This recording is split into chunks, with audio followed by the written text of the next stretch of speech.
Here's a request that came in from our comments section underneath the videos.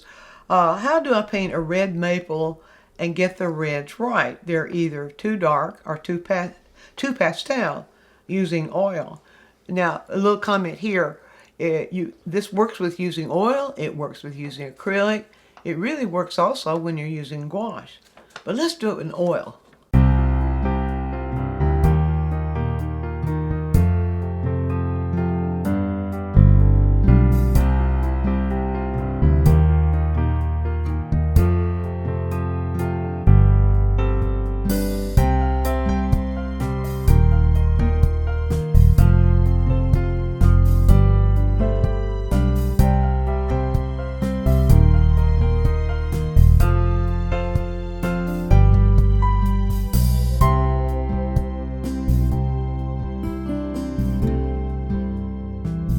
Well, the same problem arises when we're doing fall or maple leaves in the fall as arises when we're looking at or trying to achieve color in any direction. And that is, you look at the color and you call it one thing, and that's usually what we go for. So yeah, you look at fall maple leaves in the fall, the ones that are red, and you call them red. But the problem is that red can be going in several directions. So red here could be leaning towards red-orange, leaning a little bit more towards orange. It actually could be leaning towards red-violet. But very rarely and probably never will you see fall leaves that are absolutely highly saturated red. So, for example, one of the most highly saturated reds we have out of the tube is cadmium red light, which is this red right here. And that is entirely too saturated. You can see it right there. Entirely too saturated for communicating the fall leaves. We could start with that, but then we need to do something else to it. Now there's another route that people might go. Let's rinse the brush off here. Would be alizarin crimson, or one of the substitutes for alizarin crimson. Some people these days aren't using it. I'm using the permanent alizarin. I don't see anything wrong with that. But anyway, so alizarin, well, alizarin is really not a red. Here's alizarin right here. And you can see that alizarin really leans a little bit more towards red-violet. Alizarin by itself may or may not communicate. Then the tendency would be, if you're trying to make it lighter, to add white to it. Well, just adding white to alizarin will give you, let's pull some white down here. And let's add just a touch of white, exactly what that person was talking about.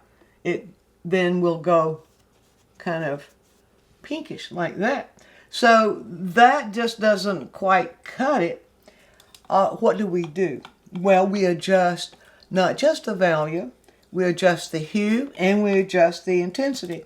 And we explore not just red, but a maple tree itself is going to have a number of reds in it, different kinds of reds in it. It's going to have some reds that will be in shadow. Do we have any here in this photo that really go in shadow? These don't go in shadow as much. Right there's a little bit of shadow. We have some reds that go more in shadow. And then we also have reds that go more, lean a little bit towards orange. But they're going to be less saturated. And that's usually where people get off track. They forget that the saturation, we think it's saturated, but it's really not. And so finding that saturation first is probably the best idea. Now, if you're beginning with something like a cadmium red light, which is really, as I said before, high intensity red, you need a complement. Now, if you look here, cadmium red light falls, it's really a red that leans towards orange. I think it's billed more or less as a red-orange. And its complement then is blue-green. Well, let's see what happens if we put a little bit of blue-green, or use blue-green to desaturate the red. Okay, so now in the previous quick tip, I addressed when we're using complements to desaturate what we need to do to the complement. So if we're wanting to desaturate this, but we want to keep the same value, we need to value correct first of all, and that's what the previous quick tip pointed out. And so I'm going to add a little white into this blue-green. This is Rembrandt's Viridian. And I'm going to add a little bit of white to that, and let's see if we can get that still a little bit dark. Let's see if we can get that closer to the value of this red-violet. And then we will see what we can do to desaturate it. Now I'm going to start just a little bit on the palette knife, not much, and ease into it.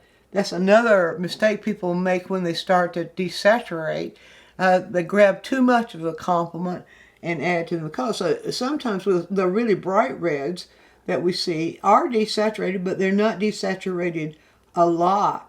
So just this much of desaturation, you see, will give you much, closer. I'm going to get just a little bit more of that mixed in. Let's get enough to pick up and show you. Let's just desaturate that just a little bit more. Just a tiny bit more. Yeah, that's more like it right there. Yeah, if you look at the comparison of what's on my palette knife, you see what I'm talking about there. And so then that would give us something like this, and you can see that is considerably, not considerably, that is somewhat desaturated. Now let's desaturate it just a little bit more. And you see, this is what we do. We do this desaturation until we find where that saturation is that we're looking at. Is that the saturation we're seeing? Because the saturation itself is enhanced, or the color itself, the hue within that saturation, or whatever the degree of saturation is enhanced by the colors that are around it as well. All right, so let's try this. Okay, there we go. Now, we can see that's a little bit closer, and that you can see it's very slightly desaturated from this. And so if it needs to go lighter, what happens when it goes lighter? Well, if you observe as the sun hits these colors, it actually leans them a little bit more towards the orange, rather than add white, then adding a little bit of yellow orange, or orange, yellow orange, and it might need to be desaturated. Let's just find out. So I'm going to add a little bit of the yellow orange to that to get it a little bit lighter, and let's see if that will work. Okay, it does lighten it just a little bit. Now we can then do this. If we pick up white and we add the yellow to the white, so that we put that warmth back in, then if we pick that up and add into it, we will come closer to getting a lighter version right here. You see, it goes lighter without going chalky. And so working the combination of the saturations and the value, and actually studying how is that red leaning, not just calling it red, but how is that red leaning. Now let's look at what happens if it goes into shadow. If it goes into shadow, we can actually begin to go towards the alizarin crimson. So I'm going to pull a little bit of alizarin down right here. And I'm going for the desaturation again, or for the saturated red again. But because alizarin feels slightly desaturated, we can add a little bit of alizarin to that and get it darker. Now let's see if I add just a little bit of alizarin to it. We see here that gets it a little bit darker, but that does seem too saturated. In that case, what we'll do is we'll go across and get a greener color, and I think we might be able to continue to use this yellow green and desaturate that very slightly. So you see, it's a matter of manipulating color, not just assuming that it's a single color, but manipulate it. And one thing I'd like to emphasize in this portion of it, let's put this right here. See there, that carries that just a little bit darker. You see it gets darker? And if we add a little bit more of alizarin to it, then we can see we get a gradation there that goes in there. And it keeps it nice and bright when you use alizarin like that. It keeps it nice and bright, but not overly saturated. But then if you're going the other direction, if you do the yellow-orange, the desaturation, the other orange, and then adding yellow into white, that prevents the chalky. Now, one of the things that we can do when we see these reds on the maples, right here is an example. When we see those reds go really deep shadow, in real deep shadow within the maple tree, to really darken, we can go two ways. The preferable way is to start out with alizarin when it really goes darker, but add just a little bit of the blue-green to it. Now, let's show you what happens when we do that. I may be getting too stingy here with the color. All right, here we go. There we go. Adding that little bit of blue-green darkens it just enough, because what we're doing here when we add the blue-green to the red, we're adding its complement, which is green, but we're keeping it cool. And so the blue and the green begins to lean it cooler, more towards the violet. And then we have this color. We have this mixture that will read shadow. And of course, the more of the blue-green we add to it, that can get deeper and deeper. That shadow can get deeper and deeper by just adding a little bit more of the blue-green. Now that could be be careful about this. Not just Viridian, but Rembrandt Viridian. The regular Viridian is a middle value chalky blue-green. It doesn't work to do this, but the Rembrandt Viridian does, because it's a deep, transparent blue-green. But also, phthalo green will work to do this, even though phthalo green is very strong, so it doesn't take quite so much. But here then is what we would get in that deep shadow. See there? It just gets deeper and deeper and deeper until it reaches that point. You don't want to take it all the way to blue-green, but this will give us that. It keeps its brilliance. Now, some people will say, well, add black to it. Well, black dulls it, doesn't really keep the brilliance. And so to keep the brilliance and not have it turn out gaudy, then it's better to add that the blue-green to the red, and it keeps that brilliance in the color, even in the shadow part.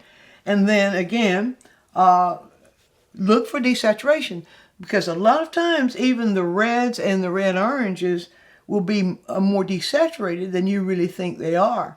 So if your colors are too garish, add the complement value correct first. But if the colors need to be lightened, add that warmth back to white. First of all, it's a good idea to start with a lighter color. If you add just yellow-orange or just the yellow, it's going to emphasize the intensity of it too. And so that we have to guard, so we can get that difference between the intensity that this adds as we raise the value, and then just the value raising here by adjusting these colors and combining them together instead of just adding that straight white. So I think it would be fun. Pixabay.com has a lot of photos of red maple trees. They've been photoshopped, and most of them are too bright. But if you have the ability on your computer or your phone, whatever you use, to decrease the saturation, you can take some of that brilliance out and make it look more natural, then that's what would be better for you to use to practice this exercise, because it's not fall everywhere all the time. So we can't always be out in plain air studying. But the best way to study this is if you're in an area where you do have the colors in the fall, study them on location. You'll see exactly what I'm talking about. That the brilliance really is caused by all of these things that are going on within the variations of the color itself. How red, but it's always more desaturated than you may think it is. So it's a matter of observation and controlling the amount of color you mix in order to get both desaturation and the change in value. Be sure and view all of our quick tips. And while you're doing so, subscribe to the channel, click on the bell so you'll always get a notice when we produce a new quick tip, which is every week. And if you have a question, leave it in the comments section and we'll make a quick tip for you. Also, take a trip over to DianneMize.com where I have full-length lessons, downloads, DVDs, lots of other stuff there, some free stuff for you. And while you're there, you can subscribe to the newsletter, and that way you'll always be informed every time we do something new.